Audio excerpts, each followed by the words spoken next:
है कि एक तरफ जिलाधिकारी कह रहे हैं कि मेरे द्वारा कोई आदेश नहीं दिया गया है, दूसरी तरफ जो प्रदेश के मुख्यमंत्री वो ट्वीट करके कह रहे हैं कि हमने ये रिजॉर्ट तोड़ा है, तो कहीं ना कहीं मामले को घुमाने का प्रयास किया जा रहा है। क्या कहेंगे इस पर? देखिए, अंकिता जो हत्याकांड हुआ है ये बहुत ही गमगीन है और दिलों को झकझोर देने वाला हत्याकांड है।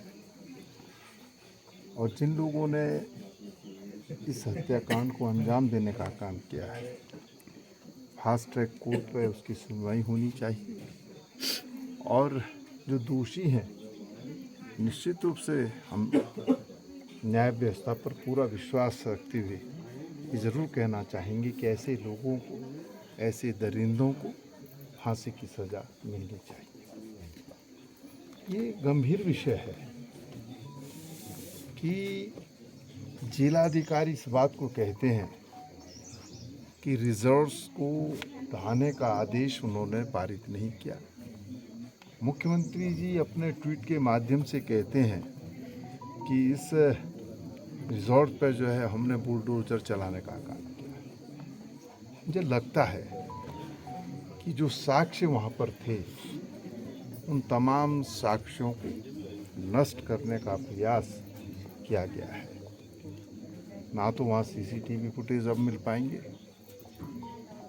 और ना ही वहाँ पर जो आगंतुक लोग होते हैं उनका जो रजिस्टर्ड मेंटेन होता है उसके भी मुझे लगता है कि वो भी उपलब्ध नहीं हो पाएगा।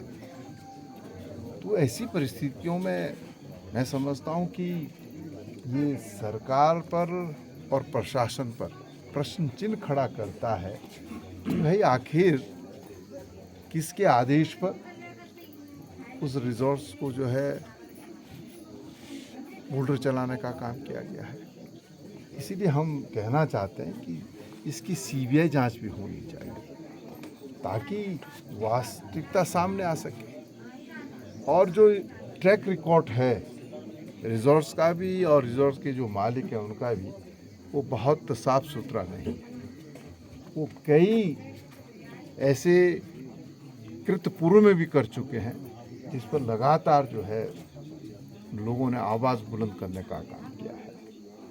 सबसे पहले तो हम ये कहना चाहते हैं कि जो एफआईआर दर्ज होनी चाहिए थी मृतका के परिवार की तरफ से, वो एफआईआर दर्ज नहीं हुई, बल्कि जो रिजॉर्ट्स के मालिक थे, लड़का भी था, उनके पिता भी और उनके परिवार के अन्य लोग भी, सभी जो है एफआईआर दर्ज करने राजस्व पुलिस के पास गए।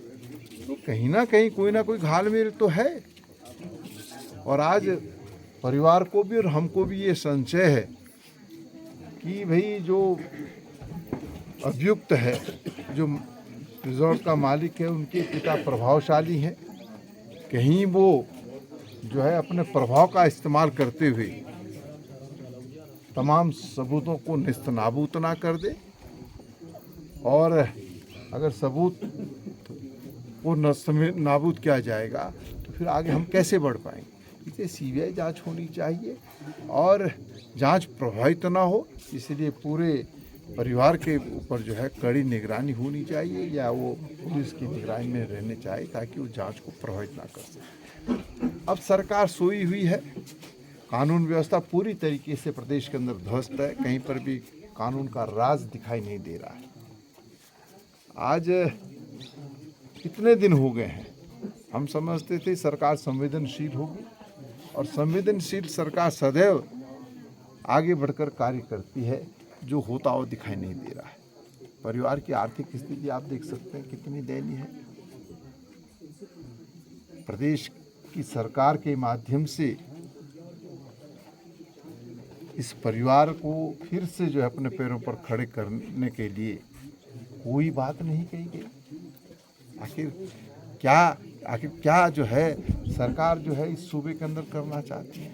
और व्यवस्था ये भी होनी चाहिए कि उत्तराखंड राज्य बनने के बाद यहाँ पर बड़ी मात्रा में रिजॉर्ट्स और होटल खुल रहे हैं और जो बाहर के लोग उसको संचालित करने का काम करते हैं। और इन रिजॉर्ट्स में, होटल्स में हमारे क्षेत्र के युवक और युवतियाँ काम करती हैं, वो सुरक्षित रह सके इसके लिए सरकार को सोचना चाहिए। समय समय पर इनकी जांच होनी चाहिए ताकि उनको कानून का भय दिखाई दे। ये लगे कि अगर उत्तराखंड राज्य के अंदर कोई ऐसी घटना को अंजाम देने का कृत्य कोई करेगा तो फिर वो बख्शे नहीं जाएंगे। ये व्यवस्थाएं बनाने की जिम्मेदारी सरकार की बनती है। मोहन को उनका पिताजी आरोपी के पिता विनोद आर्य लगातार मीडिया के सामने बड़े खुश होकर बयान जारी कर रहे हैं कि हम स्वाभाविक लोग हैं, तो क्या कहेंगे ऐसे अगर उन पर? देखिए, मैंने कहा ना कि ये बड़ी अजीबोगरीब विडंबना है कि जो परिवार के मुखिया हैं, जो अभियुक्त के पिता हैं, वो जिस तरीके का बयान दे रहे हैं, हम उसकी कड़े शब्दों में निंदा भी करते हैं, भर्त्सना भी करते हैं। और ये इसीलिए ये संशय पैदा